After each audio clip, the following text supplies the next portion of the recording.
ये बड़ी अहम जानकारी आपसे साझा कर रहे हैं। गृह मंत्री अमित शाह की मौजूदगी में योगी के नाम पर मुहर लगाई गई है।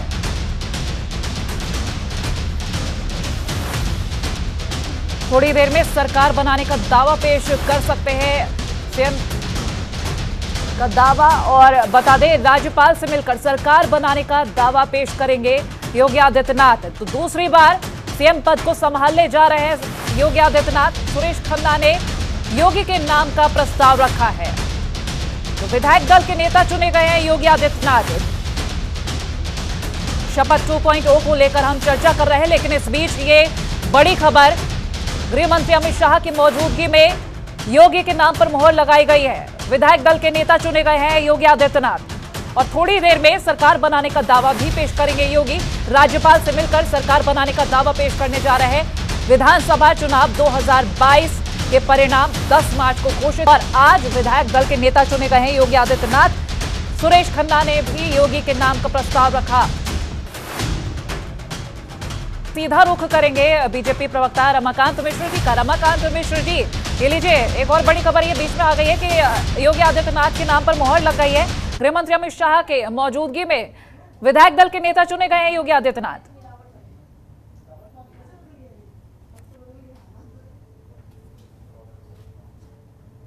अनुमोदन किया, उन्होंने प्रस्ताव दिया और गृह मंत्री जो पर्यवेक्षक है वहां पर और सह पर्यवेक्षक जो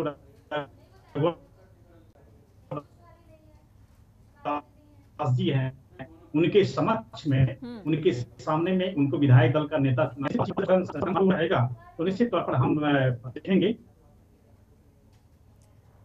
एक बार फिर से योगी आदित्यनाथ पूरी कमान संभालने जा रहे हैं। विधायक दल के नेता चुने गए हैं। चलिए रमाकांत जी, आप बने रहिए। एक बार फिर से पीयूष जी, मैं आपके पास आऊंगी।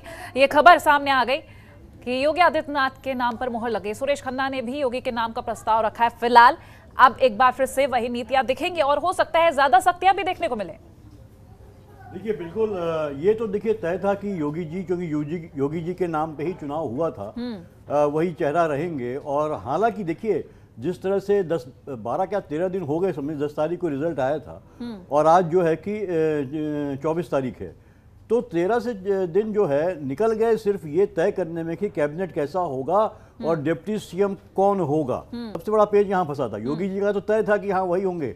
हालांकि बीच में ये भी खबर आई थी कि हो सकता है कि योगी जी भी शायद न रहें, क्योंकि जिस तरह से एक टसल दिखाई दे रही थी अमित शाह जी के और योगी आदित्यनाथ के बीच में कैबिनेट को लेके कि कौन सा मंत्री होगा, क्योंकि केंद्र अपने हिसाब से देख रहा था वो 2024 का जो चुनाव है लोकसभा का, उसके हिसाब से और उसी हिसाब से तय हुआ होगा। मुझे लगता है जो भी नाम तय हुए होंगे उसी हिसाब से हर क्षेत्र हर जाति को लेके तय हुए होंगे। लेकिन इतना टाइम लगा, ये एक बड़ी बात है। वो भी ऐसा ही उत्तराखंड में हमने देखा था। देखिए कोमल, उत्तराखंड में भी यही हुआ था। बिल्कुल, 11 से 12 दिन लग गए थे। देखा जा रहा है जो फैसले लिए गए ऐतिहासिक फैसले हैं, क्योंकि एक हारे हुए नेता पर बाजी लगाना कोई छोटी बात नहीं है। चलिए आप बने रहिए, हमारे साथ संवाददाता अवनीश लखनऊ से जुड़ गए हैं। अवनीश, आपसे जानेंगे, अब योगी के नाम पर मुहर लग चुकी है। ये तो पहले से ही तय था कि योगी सीएम पद को संभालेंगे, लेकिन अब ये अनाउंसमेंट भी हो गया। सुरेश खन्ना का भी नाम सामने आ रहा है जिन्होंने योगी के नाम का प्रस्ताव रखा और सभी विधायकों ने ताली बजाकर समर्थन किया है। फिलहाल क्या कुछ अपडेट है?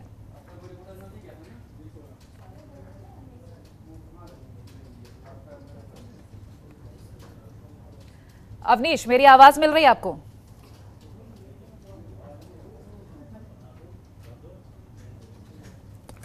अवनीश से शायद हमारा संपर्क टूट गया। एक बार फिर से संपर्क साधने की कोशिश करेंगे। इस बीच हम हमारे राजनीतिक विश्लेषक संजीव जी के पास जाएंगे। संजीव जी, किस तरह से देख रहे हैं इस अनाउंसमेंट को?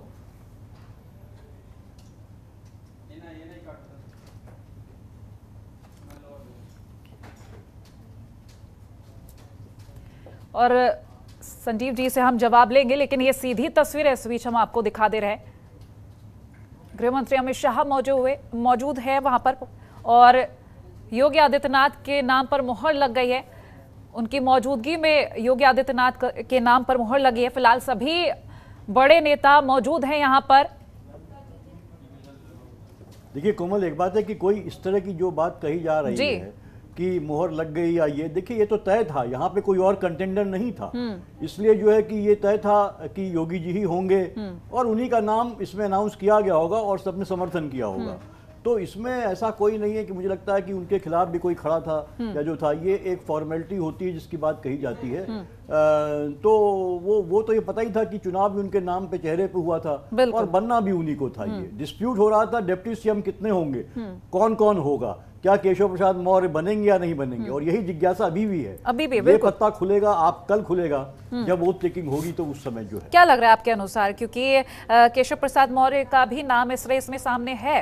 देखिए कोमल, मुझे लगता है कि केशव प्रसाद का होगा और डिप्टी सीएम ही वो बनेंगे, या उसी के समकक्ष को कोई पद दिया जाएगा, लेकिन उनको कैबिनेट से नहीं हटाया जाएगा। इसलिए कि देखिए, एक तो स्वामी प्रसाद मौर्य चले गए हैं, दो तीन इनके पास चेहरे थे जो ओबीसी से आते हैं, और जिसमें केशव प्रसाद मौर्य वो तो पार्टी के अध्यक्ष भी रहे हैं राज्य की इकाई के। पिछली बार 2017 का चुनाव उन्हीं की अध्यक्षता में लड़ा गया था, और उन्होंने तमाम ओबीसी जितनी जातियां हैं उनको बीजेपी के फोल्ड में लाने में काफी मेहनत करी थी और लेके आए भी थे, जिसका परिणाम भी अच्छा निकला था। तो इसलिए उनको अभी केंद्रीय नेतृत्व तो हटा नहीं सकता, क्योंकि 2024 में जो है का चुनाव लड़ना है लोकसभा का, और योगी आदित्यनाथ का भले ही उसका विरोध था, वो नहीं चाहते थे कि जो है कि केशव प्रसाद मौर्य को कैबिनेट में लिया जाए या डिप्टी सीएम बनाया जाए, लेकिन मुझे लगता है कि ये यही टसल चल रहा था और उनको झुकना पड़ा होगा, क्योंकि केंद्रीय नेतृत्व तो अपने को जो है 2024 के, बल्कि कहा तो ये भी जा रहा है कि 2024 ही नहीं, 2000 जो है कि 29 के बारे में भी जो है कि ये सोचा जा रहा है भारतीय जनता पार्टी द्वारा, और 2000 जो है कि आपके क्या नाम 27 के उत्तर प्रदेश चुनाव के बारे में भी भारतीय जनता पार्टी अपनी स्ट्रेटजी तैयार कर रही है, ये कैबिनेट के फॉर्मेशन को तय करके। तो ये वो दूर की सोचती है भारतीय जनता पार्टी। तो मुझे लगता है कि ये तमाम टसल चल रहा था, लेकिन अब वो सेटल हो गया होगा निश्चित रूप से, क्योंकि योगी आदित्यनाथ को आज चुन लिया गया है। तो अब कल देखना होगा कि कौन कौन से चेहरे होते हैं। क्या केशव प्रसाद मौर्य मेरे हिसाब से रहेंगे। हमारे news director SN Dwivedi ji हमारे साथ फोन लाइन पर जुड़ गए हैं। द्विवेदी जी, ये बड़ी खबर हम जनता से साझा कर रहे हैं, योगी आदित्यनाथ के नाम को पहले से ही सोचा जा रहा था, आज मोहर भी लग गई है, क्या कुछ कहिएगा? ये एक औपचारिकता मात्र थी जिसको निभाना बाकी था, जिसको दिल्ली से आके अमित शाह और रघुवर दास ने आज निभाया है। ये औपचारिकता ही इनको पूरी करनी थी, क्योंकि योगी का नाम पहले से था। पूरा चुनाव 2022 का योगी के नाम पे लड़ा गया था, योगी और मोदी के नाम पे लड़ा गया था। तो यहाँ पे कोई ऐसा कोई संशय वाली बात नहीं थी कि मतलब योगी के अलावा कोई और भी नाम हो सकता है। तो ये औपचारिकता मात्र थी, औपचारिकता पूरी कर दी गई है।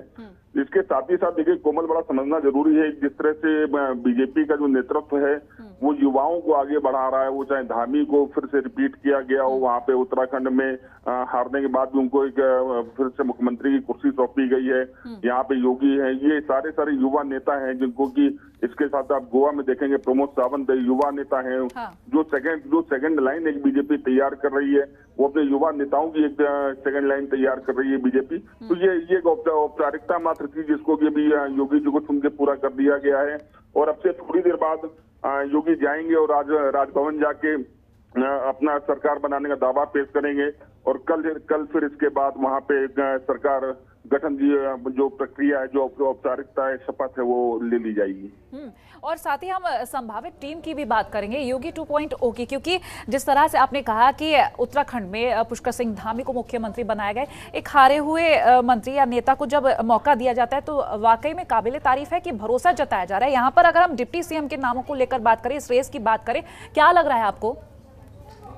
कोमल, देखिए थोड़ा समय बाकी है, इसमें बहुत ज्यादा स्पेकुलेशंस लगाना इसमें बड़ा कठिन है, क्योंकि अगर हम उत्तराखंड का एक उदाहरण देखेंगे तो शायद यहाँ पे केशव प्रसाद मौर्य को फिर से एक बार डिप्टी सीएम के रूप में जगह मिल सकती है। हालांकि जो दूसरा ब्राह्मण फेस है उसके ऊपर चर्चाएं अलग अलग नामों की हो रही है। उसमें लक्ष्मीकांत वाजपेयी का भी एक नाम आ रहा है बीच में सामने, लक्ष्मीकांत वाजपेयी भी जो पहले प्रदेश अध्यक्ष थे बीजेपी के, उनका नाम भी सामने आ रहा है कि वो ब्राह्मण फेस के नाम पे उनको लाया जा सकता है। और शायद कहीं ना कहीं मतलब दिनेश शर्मा के लिए खतरे की घंटी हो सकती है, दिनेश शर्मा को शायद ना लिया जाए इस बार मंत्रिमंडल में। इसके साथ ही साथ एक जो बात चल रही है, बेबी रानी मौर्य का भी नाम चल रहा है कि तीसरे जो डिप्टी सीएम है वो बेबी रानी मौर्य हो सकती है, दलित फेस से लाया जा सकता है।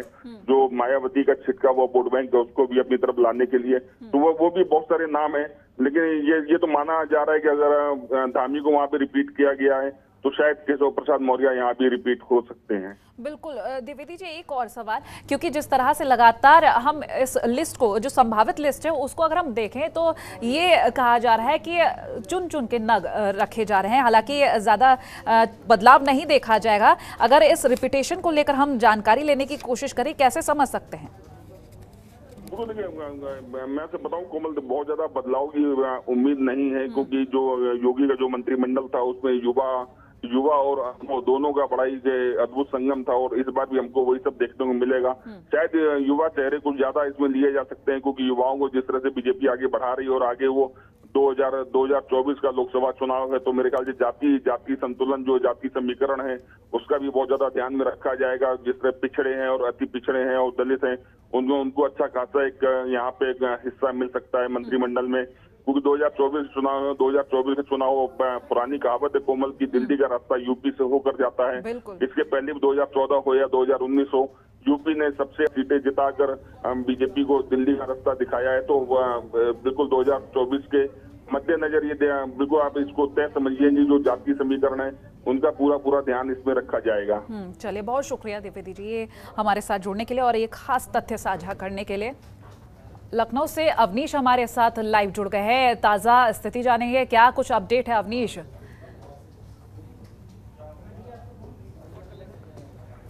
अवनीश, मेरी आवाज आप तक पहुंच रही है? जी बिल्कुल, आपको दिखाते हैं लोक भवन के बाहर।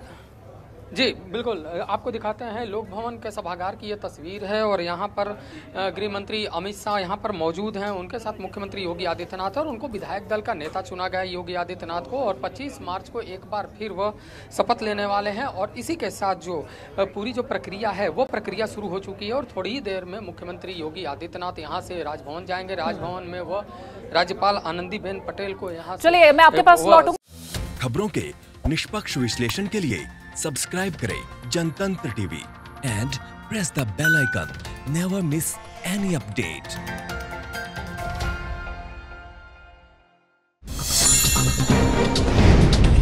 डाउनलोड कीजिए जनतंत्र टीवी ऐप को, जो कि अवेलेबल है गूगल प्ले और ऐप स्टोर पर। अधिक जानकारी के लिए अभी डाउनलोड करें।